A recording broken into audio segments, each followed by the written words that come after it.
the final chapter as we reach the final chapter of my book.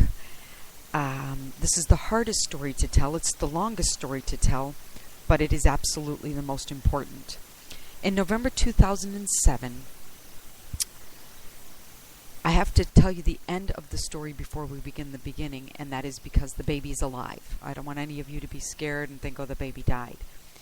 In November 2007, I was sitting at my desk, and my car had just been repossessed.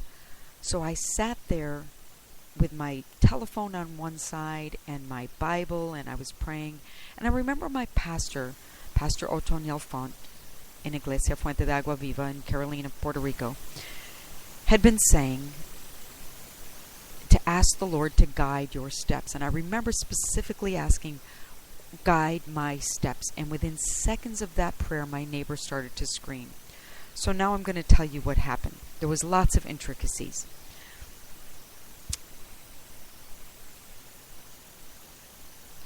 I just want you to know that everything is possible. You know, Mary responded, how not impossible? I can't be pregnant. I'm a virgin, she responded, and that's what we have to respond to the situation.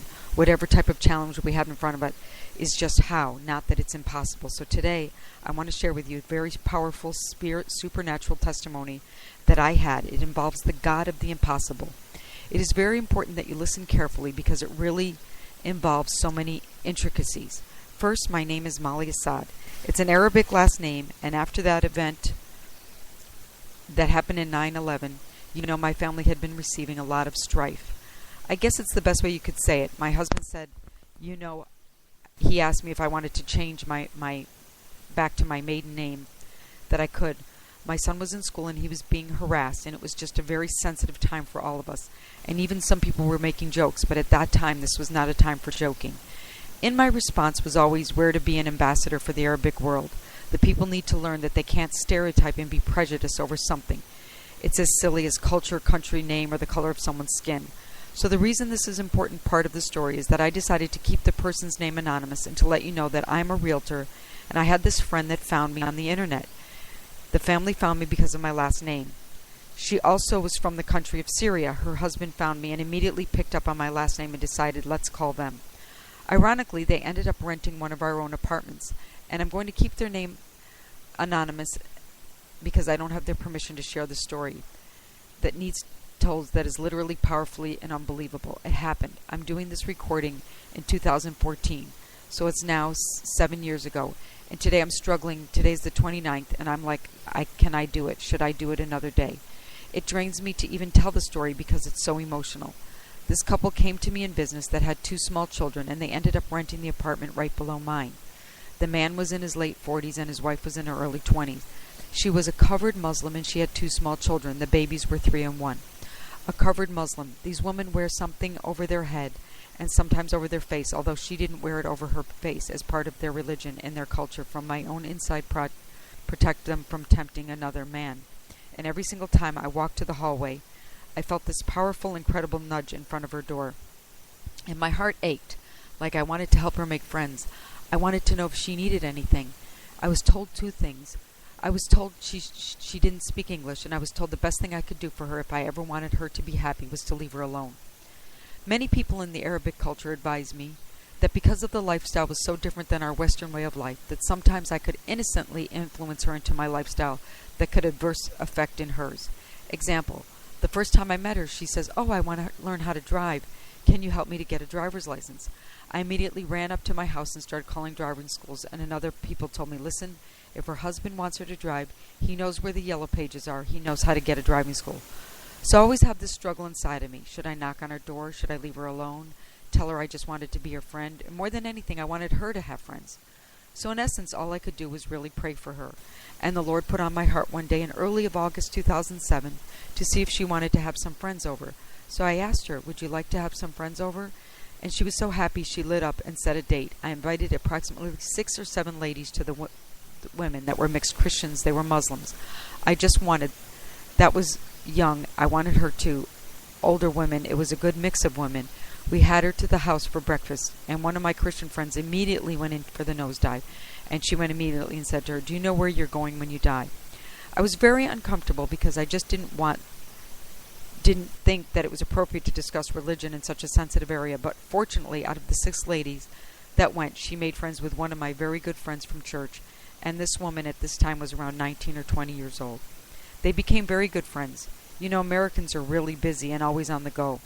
Well, this young lady had asked her to teach her how to belly dancing, so one day I was walking out to my children's field day, which means it was the end of the year, and she was on her balcony, and she said, "I can't wait, I'm going to see her.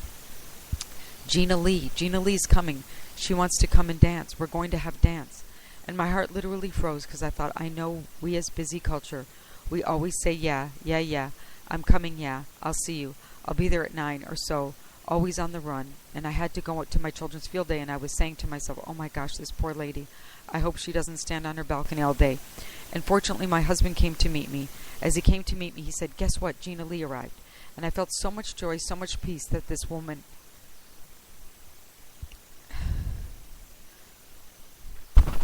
had made a friend. If you know Gina Lee, you know that there's no greater friend than Gina Lee. So now she has my mother, myself, Gina Lee as friends. Now I'm going to tell you what happened. At this time, my financial life had really come to a screeching halt, to such an extent that my car, I won't say that I could say it was repossessed, but I will say they took the key. And before the tow truck came, I took my car, and the pastor had been preaching and asking God to order our steps. I asked God, how is it possibly going to work in real estate if I didn't have a car? So that morning on November 27, 2007, I was sitting at my desk typing when I heard a scream. I heard a scream. I heard a third scream, a fourth scream. I remember thinking something's definitely wrong. Now, I might jump a little bit mystery, but you have to follow. For some reason, I had the wisdom to put the cell phone in my pocket. I ran downstairs. She was holding her dead child on her front porch, what appeared to be her dead son. This is exactly at the point where the Lord took over. Remember, I had just finished praying for God to order my steps. Her 3-year-old and 1-year-old were in the bathtub, and they were playing around, and we don't know the details of the story, but the baby had accidentally fallen under the water, and the mother had come out screaming.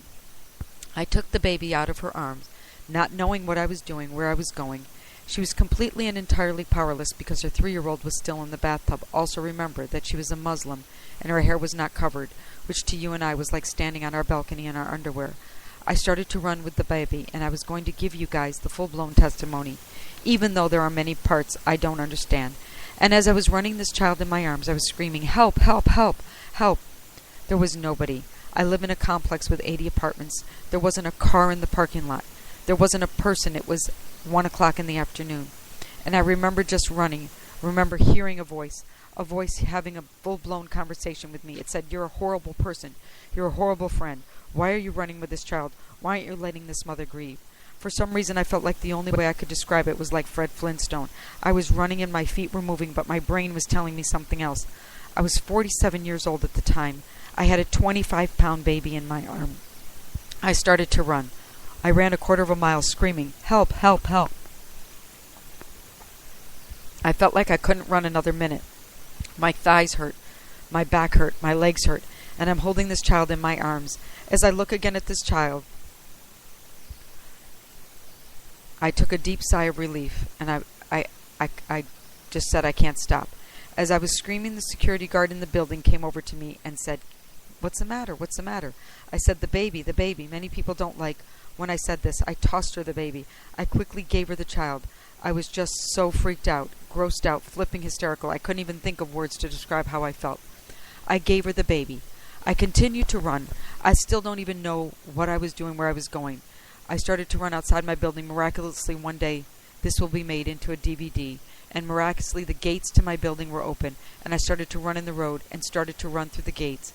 There was a white Mercedes outside the gate with a woman standing outside. The white Mercedes, she said, is there a problem?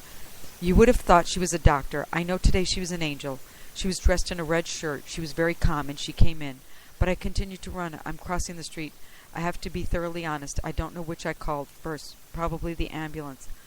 I dialed 911 from my cell phone. I told people the police to come, and I called Gina Lee, age 20, which was her only friend, and completely bilingual and a leader in the church. I said, Gina Lee, get the church. Get everyone praying. Get every praying. This child is in trouble. I believe he's dead. I need your help. Gina Lee said she prayed. She was on her way to see me. I continued to run. I continued to the station. I'm crossing the street. I see the lady with the white Mercedes. Then a car nearly kills me because it was a curve. I was swinging around the curve. All of a sudden, I put my hands on the head. And this woman nearly killed me as she came around the corner. It was my first friend, Carmen, from 20 years ago. I exaggerate sometimes when I say she was a CPR teacher, but actually she was a birthing instructor. She had just finished a week prior to taking the baby CPR course. And remember, the feeling on I just thought if I hear in the middle of the street she's coming around, and all of a sudden I start to focus and say, it was Carmen. I said, Carmen, go in. And she went in, but I didn't go back. I continued to run to the police, and I said to the car, get in my car. I said, no, I don't want to get in your car. The policeman said, I just want to grab everything as much as I could help, but I couldn't go back. I couldn't face the baby. I couldn't face the mother. I didn't want to see policemen. He said, get in my car. I only simply got in the car so he would go. When the policeman came, all I could remember seeing is a circle in the parking lot, a prayer circle around this baby, holding hands, every age, country, color, gender, holding hands, praying around this lady who was given the CPR, and the mother screaming hysterical on top. And when the policeman arrived, we heard the lady, Carmen, who gave the CPR scream, he's breathing. So the mother came to police car, and grabbed her 3-year-old. She ran over with the 3-year-old to where the baby was, and she was running, screaming, Molly, Molly. I live in Puerto Rico. I'm the only person I know with that name, Molly. So the wisdom, that is where you go to listen, because all of the intricacies of the mother and the baby got in the police car, and the baby was barely breathing. I dipped my head in the police car to see which I grabbed, the naked 3-year-old in my hip, and the mother and the baby, and the police take off. Remember, I was pointing to the lady that gave the CPR. I screamed, the Lord sent you. I came back in, and 3-year-old doesn't speak any other language at that time, and the other Arabic came back. My mother arrived. I gave my mother the 3-year-old. I went in the woman's house and got her head cover, headed to the hospital when I was driving.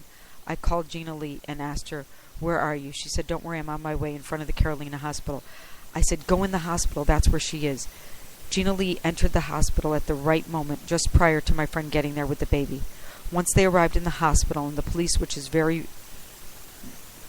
very on time, the child ran in the hospital and the mother ran in. My friend Gina Lee ran in, and the baby was sedated and gave an MRI CT scan. So by the time I got there, the mother was crying over the bassinet. Gina Lee was translating 1,000,000 miles a minute, translating for her, because she spoke very little English and absolutely no Spanish. The mother didn't even realize till later that it was Gina Lee that was translating. So by the time I got to the hospital,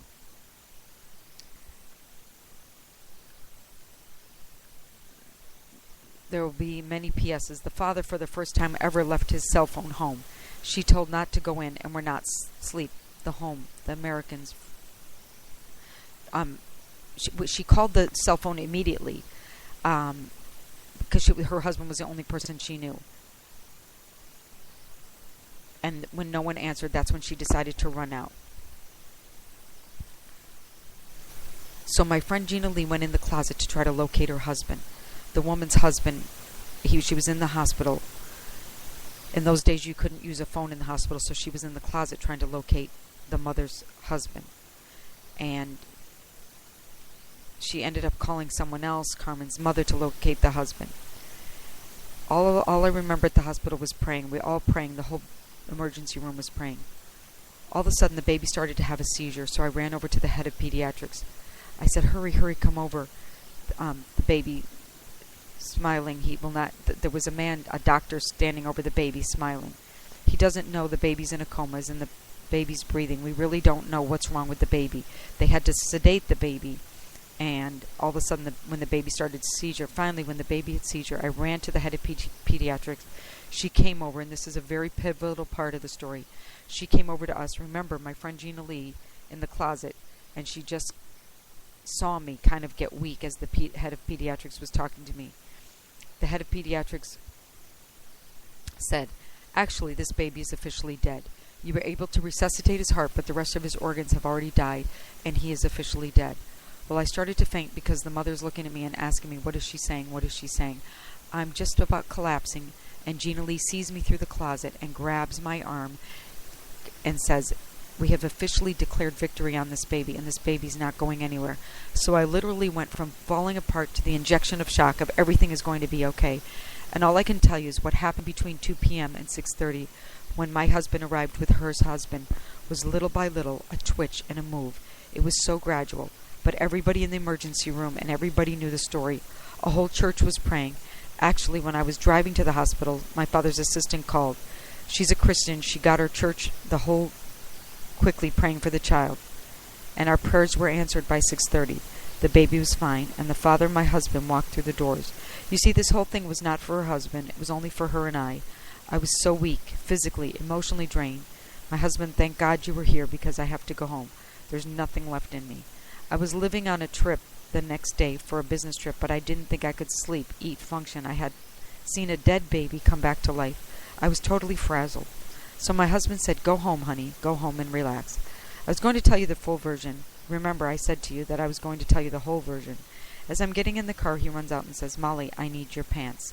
I said, what? She's a Muslim. She's there in shorts. So now I already given her a hat. She's very uncomfortable, so unfortunately now, remember, it's 6:30, so it's dark outside, so I came home without my pants on. I came home. As I ride my whole building outside waiting, I told my son to throw me some pants. I got my pants and had to explain to them. Everything is signed. Now for the most mysterious part, the P.S. Since my finances have been literally dried up by faith, was in my finances. I was a full-blown Christian, believing God for everything, trusting, but my finances is something I knew I had to create. This is what I learned. To this, when my finances dried up, I had drawn close to the Bible, and I was a realtor, so I took the liberty to take every write a very motivational letter to my colleagues and to all my essentially a very inspirational motivational letter that I sent out to 5,000 people back when. Actually, the day I wrote the newsletter was November 15th, and this happened November 27th. I got maybe 7 responses. I got responses that says, maybe you're too religious for me, and keep your Christianity to yourself. I got 3 that says your letters are very inspiring, to keep them up. Out of those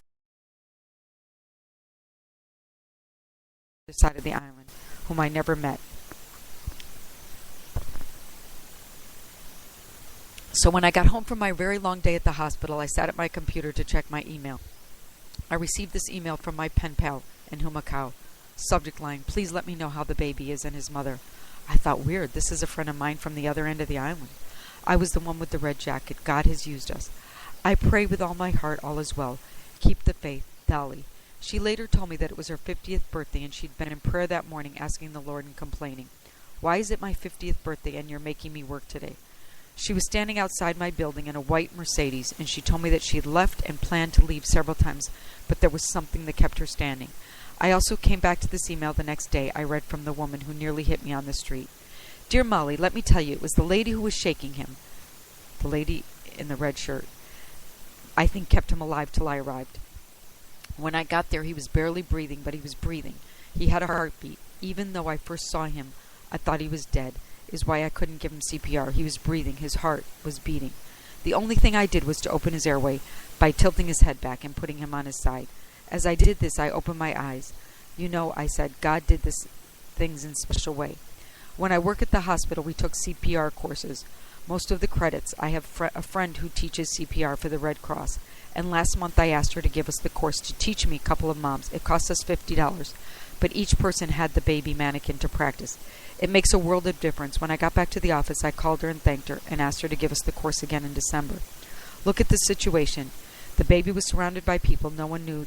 The other thing is, God, how it works is I never leave the office, especially not at 1 p.m.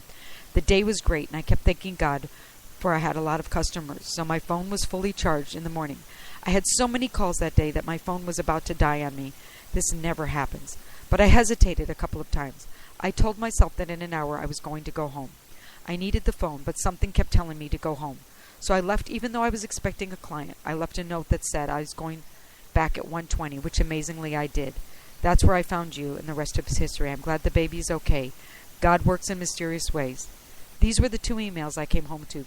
That was November, that Christmas I said. These were the 2 emails that I came home to. Also, at that Christmas, a month later, I met a guy in my building who said, how's the baby? He said, I saved the life. There was another man, he claims, to save the baby's life. You know, there were so many that wanted to save this life, and actually what happened was that when I ran with the baby, this man came off the balcony and tilted his head back, and the woman in the red jacket, my pen pal with the white Mercedes, gave him the Heimlich maneuver. Then my friend came in threw her jacket on the floor, and gave the CPR. Then the policeman came. It was a serious miracle, amazing, uncanny, the way God used every single person in a place for a designated and appointed time. You know, I can't verbalize that my car had been I couldn't verbalize that my car had been repossessed prior to this event, but I can tell you one thing I know, that baby is alive because my car was repossessed. Romans 8:28 says all things work together for good for those who love the Lord. I'm telling you this story today primarily to inspire you that despite your situation, despite your circumstances, God can use you right where you are. And God will use you and teach you this year's, although they've been the most difficult of my life, have taught me the most. The next day I had to board an airplane. When I got inside the airplane, before I got into the airplane, the Lord kept telling me, tell this person, tell that person. There was a man looking at the schedule of the airplanes, and the Lord kept telling me to tell him. I'm like, I'm not going up to that stranger. I went into the bathroom and said, God, okay, I'll tell you this when I come out. If he's still there, then I'll tell him. I went over to this businessman, and I had just seen a dead baby resuscitated, so I can give me your email. He said, I don't give my email to strangers. I said, I'm going to tell you, yesterday I saw a dead baby come to life, and I ran. I just thought I was going to check me into the psychiatric ward. When I got into the plane and I sat down, there was the deep quietness around me. I felt the Spirit of the Lord come over me and tell me, I'm going to resuscitate your finances as I resuscitated this child. And I pulled you out of Puerto Rico, so you will not receive any glory, because you did not save that baby's life.